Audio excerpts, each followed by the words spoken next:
ನಮಸ್ಕಾರ, ನಾನು ಫಲ್ಗುನ್, photographer by profession. ಇದೊಂದು ಚಿಕ್ಕ ವಿಡಿಯೋ ಸೀರೀಸ್ ಮಾಡೋಣ ಅಂತ ಅಂದ್ಕೊಂಡಿದ್ದೀನಿ. Simple objective, understand how to use professional cameras or simple DSLR cameras, entry level DSLR cameras, what are the different technologies out there, ಮತ್ತು post processing, editing, marketing, basically how do you want to publish the pictures and how do you want to get the maximum reach anta. Photography alli enandre there basically three components, right? Everybody tells you that one is aperture, one is shutter speed, and the other one is ISO. Nanige what really matters is the aperture, shutter speed, and the focal length. Focal length of the lens is most important for me, yakandre I shoot a lot of portraits. What settings do I generally choose? When I shoot, I generally put it in manual mode.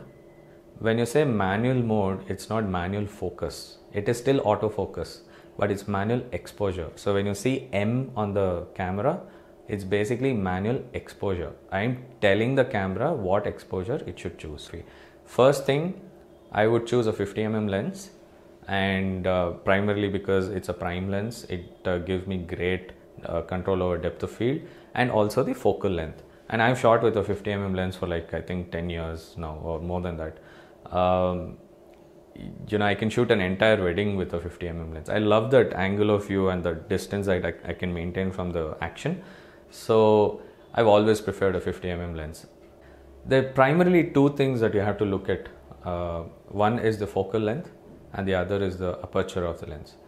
So when it comes to focal length, the lenses that I would recommend blindly is the 50mm, 85mm, 100mm or the 135mm. Not lower than 50mm, not higher than 135mm.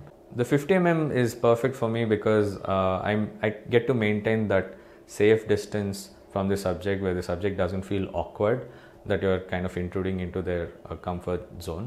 Second thing is the angle of view. It's perfect. It makes all the proportions of the face, it's accurate. It doesn't make them look bloated, or it doesn't make them look distorted. Anything lesser than a 50mm, like a 35mm or a 24mm, 28mm, forget about 16mm. It's ridiculous to use those lenses for portraits. A lot of people use it, I don't know why. They make the subjects look so distorted. There is something called barrel distortion that comes into play. It generally happens with wide angle lenses. Most of the mobile phones have wide angle lenses. I don't know how they are perfect for portrait photography. Anyway, having said that, when it comes to portrait photography, as I said, the proportions is what matters, right? If you're composing for like this kind of a length of the subject, 50mm, 85mm, 100mm, 135mm make they really do justice. 85mm and anything above than that, you are maintaining a lot more distance from the subject, so you get a lot more candid pictures.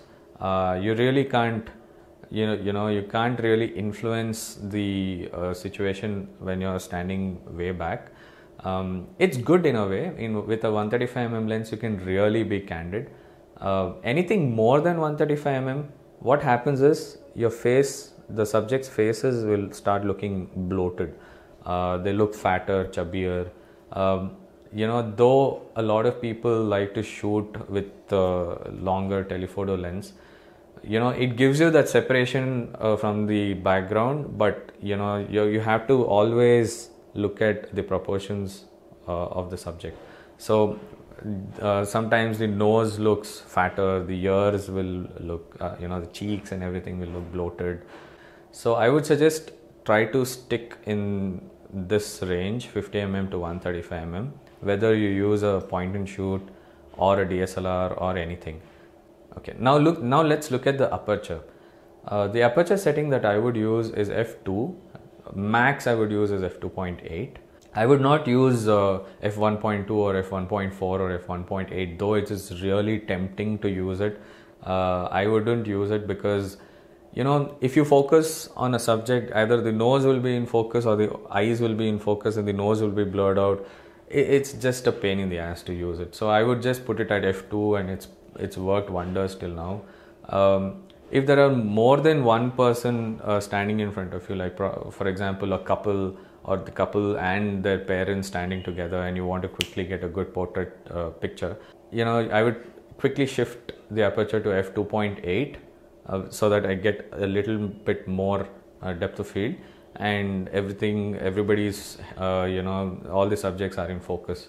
More than that, you can always use it. f4 is also fine. The objective should be allow maximum light to enter the camera, and second thing is, you know, you have to have that separation from the background so you can actually single them out, and you know, the subject looks more sharper. So these are the two settings that I would use. Third setting that I would suggest is the shutter speed. I wouldn't go lower than 1/160, because you get this motion. It could be wind, it could be your more, you know, hand movement, or it could be anything. So 1/160 is the safest, lowest limit for shutter speed that I would suggest for portrait photography. A lot of people would go to 1/100, 1/60, and 1/40, 1/30. It's very scary. I mean, for me, it would probably give me nightmares. And ISO, you can just leave it at the lowest ISO. I would generally put it on auto ISO. I just tell the camera, choose whatever ISO you want. Nowadays in post processing you can do so much, but I generally keep the ISO at auto. So typically when I'm shooting indoors, like this kind of situation, I mean, here there's a lot of natural light coming through the windows. So when it's indoors, I put the shutter speed to 1/160 and tell the camera to stick to that. So it's f2 and 1/160 when it's indoors. Auto ISO, anyway, choose whatever ISO you want. That's what I tell the camera. So I tell the camera what aperture I want and what shutter speed I want. As soon as I go outdoors and it's bright and things like that, I just put it to aperture mode, where I have control of the aperture, and everything else the camera controls it. So I put the aperture at f2 or f2.8 max, and generally the camera chooses ISO 100 or ISO 200 and a shutter speed of, depending on how bright it is. So it doesn't matter. Anyway, when you're outside, it's bright. It's not going to choose anything lesser than 1/100. So it's cool. If you like this video, let me know.